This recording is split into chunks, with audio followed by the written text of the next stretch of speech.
আসসালামু আলাইকুম প্রিয় দর্শক, স্থানীয় সরকার নির্বাচন এটি কিভাবে হবে এটা নিয়ে একটা বিতর্ক তৈরি হয়েছে।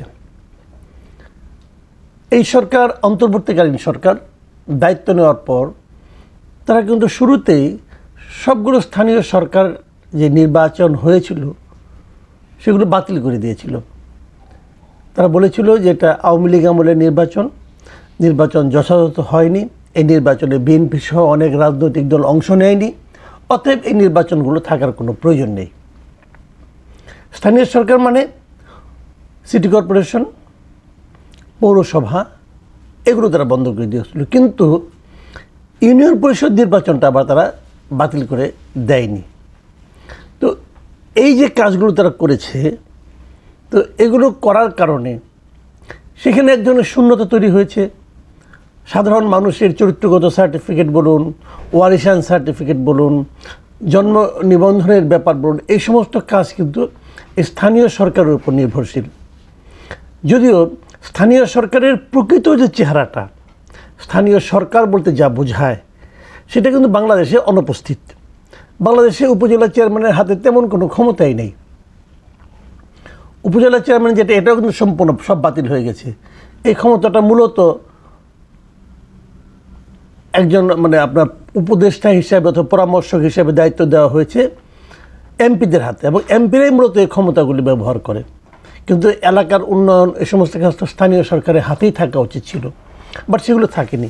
তো এই সমস্ত কারণে এই সরকার, এই অন্তর্বর্তীকালীন সরকার, স্থানীয় সরকারের চেহারাটা আসলে কেমন হবে সেটা পরিষ্কার করার জন্য, সেটা নির্ধারণ করার জন্য একটা স্থানীয় সরকার সংস্কার বিষয়ক একটা কমিশন করেছে।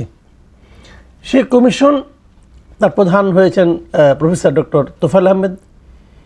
বেশ সজ্জন মানুষ এবং এই ব্যাপারে উনি বিশেষজ্ঞ, কোনো সন্দেহ নাই। ওনাকে আমি ব্যক্তিগতভাবেও চিনি, ওনার সততা নিয়েও আমার কোনো সন্দেহ নাই।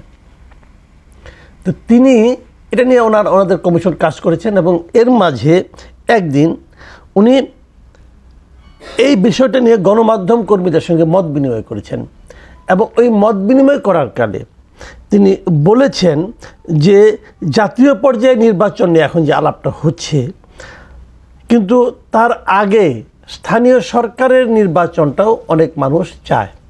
এবং উনি বলেছেন যে ঢাকার বাইরে সাধারণ মানুষের মতামত যে এখানে স্থানীয় সরকার নির্বাচনটা বেশি প্রাধান্য পাচ্ছে, এবং এমনকি রাজনৈতিক দলের যারা স্থানীয় পর্যায়ের নেতৃবৃন্দ তারাও বলছেন যে স্থানীয় সরকার নির্বাচনটা আগে হোক এবং এই অন্তর্বর্তীকালীন সরকারের অধীনেই হোক। আমি পার্সোনালি নিজেও মনে করি যে কেবল জাতীয় সরকারটা অন্তর্বর্তীকালীন সরকারের একটা নিরপেক্ষ সরকারের অধীনে হওয়াটাই জরুরি নয়, এর পাশাপাশি স্থানীয় সরকার নির্বাচনটাও একটা নিরপেক্ষ সরকারের অধীনেই হওয়া উচিত।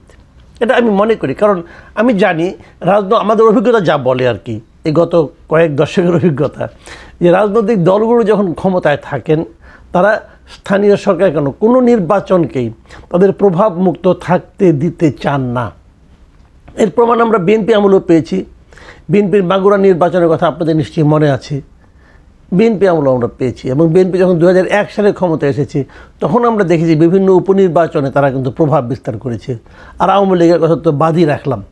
তার মানে যখন সরকার, একটা রাজনৈতিক সরকার যখন ক্ষমতায় থাকে, তারা তাদের আমলে যে নির্বাচনগুলি হয়, কৃষিটা স্থানীয় সরকার হোক, কৃষিটা উপনির্বাচন হোক, যে কোনো নির্বাচনই হোক, তারা তাদের মতো করে সেখানে প্রভাব বিস্তারের চেষ্টা করে। সেই জন্য আমিও মনে করি জাতীয় নির্বাচন বলুন আর স্থানীয় নির্বাচন বলুন, সবই এমন একটা সরকারের অধীনে হওয়া উচিত যে সরকার সেই নির্বাচনে অংশ নেবে না। এই যে প্রত্যাশার কথা, আমিও একবার আপনার এই নির্বাচন সংস্কার কমিশন যে ওনাদের সঙ্গে একটা মিটিং, আমি এই প্রস্তাবটা কিন্তু দিয়ে এসেছিলাম যে এটা হওয়া উচিত। কিন্তু সমস্যা হলো স্থানীয় সরকার কমিশনের, সংস্কার কমিশনের এই যে গণমাধ্যম কর্মীদের সঙ্গে যে মিটিংটা, এটা হয়েছে 6 জানুয়ারি। ওই দিনই রাতে বিএনপির স্থায়ী কমিটির একটা মিটিং হয়েছে। বিএনপির স্থায়ী কমিটি হলো বিএনপির সর্বোচ্চ কমিটি। সেখানে তারেক রহমান সাহেব, লন্ডন থেকে ভার্চুয়ালি যুক্ত হন এবং ওনারা এখানে কথা বলেছেন। সেখানে তারা এই যে অন্তর্বর্তীকালীন সরকারের অধীনে স্থানীয় সরকার নির্বাচন হওয়ার যে প্রস্তাবটা অথবা এই ধরনের যে মানে বিভিন্ন আলোচনাটা, এই আলোচনার প্রেক্ষিতে ওনাদের মতামত দিয়েছেন এবং সেই মতামতটা এমন যে ওনারা চান না যে অন্তর্বর্তীকালীন সরকারের অধীনে এই নির্বাচনটা, স্থানীয় সরকার নির্বাচনটা হোক। তাদের বক্তব্য হলো যে এই সরকারের উচিত হবে জাতীয় নির্বাচনের দিকে ফোকাস করা। এখন তারা কেন চান না এটা আমার কাছে ক্লিয়ার না এবং আমি নিজেও এর সঙ্গে একমত নই। আমি মনে করি স্থানীয় সরকার এটা আগেই হয়ে যাওয়া উচিত। এই জন্য দুটো কারণে হওয়া উচিত। স্থানীয় সরকার নির্বাচনের ফলাফল কি হবে তার মাধ্যমে কিন্তু সরকারে কে থাকবে, মানে আগামীতে ক্ষমতায় কারা থাকবে সেটা কিন্তু নির্ধারণ হচ্ছে না। সেটা স্থানীয় পর্যায়ের বিভিন্ন মানুষের কর্মকাণ্ড, উন্নয়ন, তাদের প্রয়োজনীয় দলিল দস্তাবেজ এগুলোর জন্য হলো স্থানীয় সরকার নির্বাচন। সেটা অন্তর্বর্তীকালীন সরকারের অধীনে হওয়া উচিত বলে আমি মনে করি। কাজে সেটা আগে যদি হয়ে যায় তবে লাভ হবে দুটো। একটা হলো যে দেশের জনগণ এই সরকার আসার পরে যে স্থানীয় সরকার কমিটিগুলো কিন্তু বাতিল করে দিয়েছে, দেশের জনগণ কিন্তু সেই স্থানীয় সরকারকে আবার পাবে হাতের কাছে, তাদের নিত্যদিনের প্রয়োজনীয় কাজগুলো সেটাদের সম্পন্ন হবে। দ্বিতীয় একটা ব্যাপার যে এই সরকারের আমলে যে নির্বাচন কমিশন গঠন হয়েছে, সেই নির্বাচন কমিশনও একটা বড় নির্বাচন করার জন্য প্রাথমিক যে প্রস্তুতিটা এবং তারা আদৌ পারবে কি না তার একটা ছোটোখাটো পরীক্ষা কিন্তু স্থানীয় সরকার নির্বাচনের মাধ্যমে হয়ে যাবে। কারণ এটা তো হবে নির্দলীয়। স্থানীয় সরকার যদি নির্দলীয় হয়, একটা রাজনৈতিক মানে দলের মানে আপনার অংশগ্রহণের মাধ্যমে যে নির্বাচন, সেটা তারা আদৌ পারবে কিনা ঠিকঠাক মতো, সেটা একটা নির্দলীয় সরকারের নির্দলীয় লোকজনের অংশগ্রহণের যে নির্বাচনটা, মানে স্থানীয় সরকার নির্বাচন, ইউপি নির্বাচন অথবা পৌরসভা নির্বাচন অথবা উপজেলা নির্বাচন, সিটি কর্পোরেশন নির্বাচন, এগুলো আগে হয়ে গেলে আমি তো মনে করি যে গণতান্ত্রিক ধারাটা চালু হবে। এটা হওয়া উচিত। কিন্তু বিএনপি এতে রাজি নয়। বিএনপি বলছে যে এ ধরনের সরকারের অধীনে স্থানীয় নির্বাচন হওয়ার নজির নেই।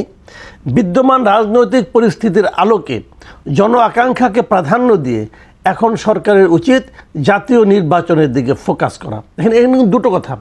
এক নম্বর কথা হলো এ ধরনের মানে সরকারের অধীনে, মানে অন্তর্বর্তী সরকারের অধীনে স্থানীয় নির্বাচন হওয়ার কোনো নজির নেই। নজির মানে কি? মানে আগে কখনো হয়নি। তা আগে তো অনেক কিছুই হয়নি। আগে কি ইউনিট সরকার ক্ষমতা এসেছিল? আগে কি নির্বাচনের পাশাপাশি সংস্কারের প্রস্তাব উঠেছিল? উঠেনি তো। আগেকার যে তত্ত্বাবধায়ক সরকারগুলি ছিল সেগুলো ছিল সংবিধানের আলোকে। তারপর তো সেই সংবিধানের 12টা বাজিয়ে গেছে শেখ হাসিনা। তো এখন তো সেই আলোকে হচ্ছে না রে ভাই। কিন্তু এ ধরনের সরকারের অধীনে নজির নেই, এই কথা বলে আপনি কি প্রমাণ করতে চাচ্ছেন? আর 2 নম্বর কথা বলেছেন যে জন আকাঙ্ক্ষাকে প্রাধান্য দিয়ে সরকারের উচিত জাতীয় নির্বাচনের দিকে ফোকাস করা। হ্যাঁ, জন আকাঙ্ক্ষা অবশ্যই জাতীয় নির্বাচনের দিকে আছে, কিন্তু জন আকাঙ্ক্ষা যে স্থানীয় সরকার নির্বাচন চাচ্ছে না, এটা আপনি কিসের উপর নির্ভর করে বলছেন? হ্যাঁ, আপনার লোকজন আছে, আপনি হয়তো ভাবছেন তাদের মাধ্যমে আলোচনা করে হবে, তারা হয়তো আপনাদেরকে জানিয়েছে, কিন্তু আমরাও তো একটু জন আকাঙ্ক্ষার খোঁজখবর রাখি। আমি তো মনে করি আপনাদের এই বক্তব্যটা সম্পূর্ণ দলীয় বক্তব্য এবং এমন একটা দলীয় বক্তব্য। আমি মাঝখানে বলেছিলাম যে বিএনপি রাজনীতি আমার খুব ম্যাচিউর মনে হচ্ছে, কিন্তু এই জায়গাটাতে এসে স্থানীয় সরকার নির্বাচন প্রশ্নে বিএনপি যে রাজনৈতিক আচরণ করছে, এটা কাছে আমার কাছে মনে হচ্ছে যে ওনাদের মধ্যেও কিন্তু সব কিছু নিজেদের দলের মধ্যে নিয়ে নেওয়ার একটা প্রবণতা কাজ করছে। যদি একটা নির্বাচন আগে হয়ে যায়, আপনার সমস্যাটা কোথায়? আপনারা বলতে পারতেন যে স্থানীয় সরকার নির্বাচন করার কারণে জাতীয় নির্বাচন যেন পিছিয়ে না যায়, যেন বিলম্বিত না হয়। এটা যদি বলতেন তাহলে আমি খুশি হতাম, কিন্তু আপনারা বলছেন কি ওটা হওয়া যাবে না, ওটা আমরা এসে করব। কেন ভাই, আপনাকে করতে হবে কেন? নির্বাচন নিয়ে আপনারা তো আগ্রহ কেন? তার মানে কি ওটাকে আপনারা আপনাদের মতো করে ম্যানিপুলেট করতে চান? মানে মনের ভেতরের কথাটা যেন বেরিয়ে আসছে। তো ওই যে একটা কথা বারবার বলা হচ্ছিল যে যেই লাউ সেই কদু, তো এটা কেন? আমরা একটা সরকারের একটা রাজনৈতিক সরকারের স্বৈরাচারী আচরণ দেখেছি, আমরা আরেকটা রাজনৈতিক সরকারের কাছ থেকে সেই ধরনের আচরণ তো দেখতে চাই না। আপনাদের চরিত্রের পরিবর্তন করতে হবে বলে আমি মনে করি। সেই চরিত্রের পরিবর্তন না হলে জনগণের মনোভাবও কিন্তু আপনাদের ব্যাপারে পরিবর্তন হবে না। আমি আশা করব, কেবল বিএনপি না, সকল রাজনৈতিক দলের মধ্যে আশা করব যে নির্বাচনটা নির্বাচনের মতো হতে দিন, ওখানে আপনারা হাত দিন না, কোনটা আগে কোনটা পরে, তা আপনার সমস্যাটা কি? হলেই তো হলো। আপনারা বলতে পারেন যে জাতীয় নির্বাচন যেন বিলম্বিত না হয়, তাহলে সেটা ভালো হয়। আপনারা নির্বাচনে দ্রুত করতে চাইতে পারেন, কিন্তু ওই নির্বাচনটা আপনারা করতে পারবেন না, আমরা ক্ষমতায় যেয়ে করব, এই ধরনের মানসিকতা আমি মনে করি এর মধ্যে এক ধরনের দুরভিসন্ধি আছে। প্রিয় দর্শক, এখন এ পর্যন্তই। আল্লাহ হাফেজ।